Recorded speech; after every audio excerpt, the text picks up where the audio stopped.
नमस्कार, मी लतिका। आज मी तुम्हाला पनीरची खीर बनवून दाखवणार आहे। त्यासाठी बघा कढई गरम करत ठेवलेली आहे आणि त्याच्यामध्ये आपण ही म्हशीचं दूध वतणार आहोत। 1 लिटर दूध घेतलेलं आहे मी, पूर्ण टाकून घेऊया। हे दूध कसं घट्ट असतं एकदम, बघा किती घट्ट आहे असं। मी ह्याचं पनीर कसं करायचं तुम्हाला रेसिपी दाखवली आहे, भरपूर रेसिपी मी दाखवलेल्या आहेत ह्या दुधापासून। तर आता ही आपण मीडियम गॅसवर दूध आपण गरम करून घेऊया। दूध बघा गरम झालेले आणि साई बघा किती छान अशी आलेली आहे। तर काय करायचं माहिती आहे, आपल्याला दूध आटवायचे, तर ही साई सगळी मध्ये घालायची अशी। आणि दूध हे 1 लिटर आहे, त्याचं आपल्याला दूध थोडंसं आपल्याला आटवून घ्यायचे। तुम्ही जरी अर्धा आटवलं तरी चालेल, कारण मी ह्यात पनीर बी टाकणार आहे आणि थोडासा खवा टाकणार आहे। तसं हलवत राहायचं कारण खाली लागतं। मग 1 लिटर दूध होतं बघा, ही अर्ध्याला कमी थोडंसं आटलेलं आहे। तर त्याच्यामध्ये चवीनुसार साखर टाकायची आणि हलवत राहायचं, खाली लागेल वगैरे। आणि ह्याच्यामध्ये वेलची जायफळ पूड आहे, 1 चमचा आहे बारका, म्हणजे 2 वेलच्या मी बारीक कुटून घेतलेले आहेत। आता हे चांगलं मिक्स करून घेऊया आणि मीडियम गॅसवर हे सगळं मी केलेलं आहे। असं साईडला वगैरे असं खाली लागतं, जर असं सारखं हलवत राहायचं आणि दूध आटवत राहायचं। आता आपण पनीर खिसून घेऊया। पनीर घेतलेलं आहे बघा, हे फ्रेश पनीर आहे। पनीर कसे बनवायचे ह्याचे पण मी व्हिडिओ टाकलेले आहे। दुधाच्या सगळ्या रेसिपीची लिंक मी ह्या पनीरच्या खिरीस खाली देते तुम्हाला। आता ही मोठे ह्यानं खिसून घ्यायचे आपल्याला। पनीर खिसून घेतलेलं आहे, इथे 100 ते 150 ग्रॅम पनीर आहे, आपल्या घरचं असल्यामुळे आता मी एवढं टाकलेलं आहे। ह्याच्यापेक्षा तुम्ही 250 ग्रॅम पण टाकू शकता 1 लिटरसाठी। आणि त्याच्यासाठी बघा एवढा खवा घेतलेला आहे, हा 100 ग्रॅम खवा आहे। हे सुद्धा आपण आता बारीक करून घेऊया। जर तुम्हाला खवा नसेल टाकायचा तर दूध एकदम आटवून घ्यायचं।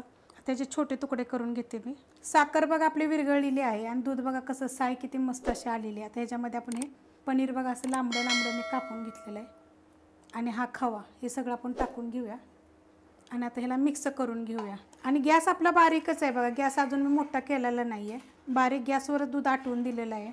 आता ह्याला एक 5 ते 10 मिनटं बारीक गॅसवर आता मी शिजवून देते।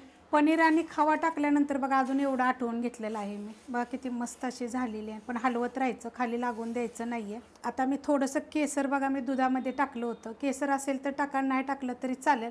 आता ही कढई उचलून आपण साईडला घेऊया आणि आपण थोडंसं यात बदाम काजू भाजून घालूया। तडका पॅन गरम करत ठेवलेला आहे, त्याच्यामध्ये आपण तूप टाकून घेऊया। तर 2 चमचे आपण तूप टाकूया आणि एका साईडला आपली पनीरची खीर ना उकळते आणि तूप चांगलं गरम होऊन देऊया। तूप गरम झालेलं आहे आणि गॅस एकदम बारीक केलेला आहे। तर ह्याच्यामध्ये बघा हे बदामाचे मी मोठे मोठे तुकडे करून घेतलेले आहेत, काजूचे पण असे तुकडे करून घेतलेले आहेत। हे सगळे 7-8 आहे असे।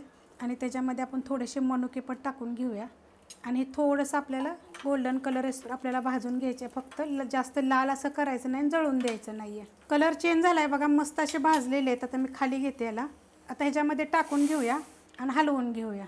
आणि ही खीर काय असते माहिती आहे का, आता ही जशी आटेल का नाही तशी एकदम थोडीशी होते आणि जास्त आपल्याला काय आटवायची नाही आहे, कारण थंड झाल्यानंतर भरपूर घट्ट होते। भरपूर घट्ट झालेली आपण ह्याच्यामध्ये पनीर टाकले, खवा टाकलेला आहे।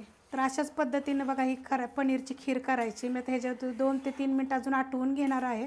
2 ते 3 मिनटं झाली ती खीर बघा किती आपली आटलेली आहे, घट्ट किती झालेली आहे माहिती आहे का, मस्त अशी घट्ट झाली आहे बघा एकदम अशी। अशा पद्धतीत बघा झाली पाहिजे खीर घट्ट एकदम। आता हिला काय काढायची आणि फ्रीजमध्ये ठेवायची, म्हणजे अजून आपली घट्ट होईल अशी। तर ही रेसिपी आवडली तर लाईक करा, सबस्क्राईब करा, कमेंट करा आणि शेअर बी करा।